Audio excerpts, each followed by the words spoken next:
Well, we had these dueling speeches the other day, Donald Trump and Hillary Clinton.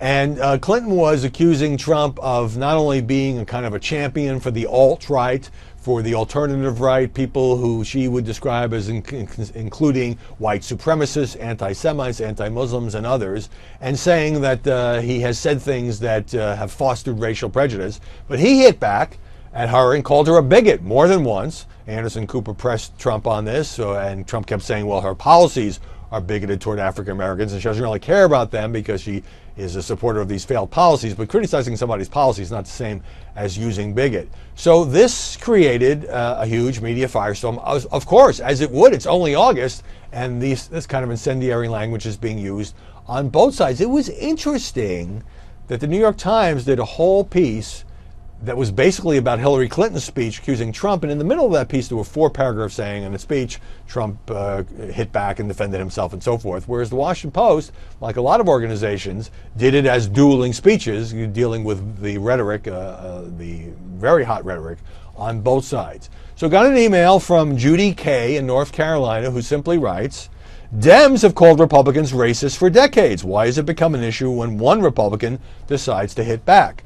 Well, it's not just one Republican hitting back. And Donald Trump, if he wants to go out and call Hillary Clinton a bigot, he can do so. He's a presidential candidate. But of course, had he just said, I mean, this is a classic case of Trump always pushing things a little too far because he knows it will feed the news cycle. Had he just said, Hillary Clinton supports the failed policies of the past, and if you look at the inner cities, which have been run by Democrats for years, you see, failing schools, lots of African Americans in poverty. There was some dispute about the statistics, and that's why it is time for African Americans to consider me, because, and as he put it in speeches, what have they got to lose?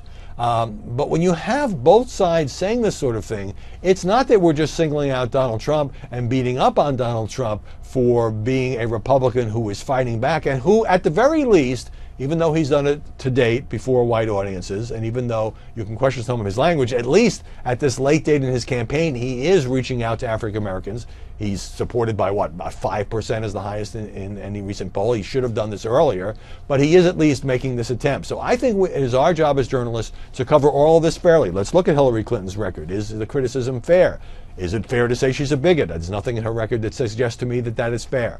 Is it fair to say that Donald Trump has made statements that seem to echo prejudice? It certainly is fair to question that when it comes to Hispanics, when it comes to Muslims, given his policy, but a lot of people are supporting him even after hearing those comments. Is it fair to say he's a racist?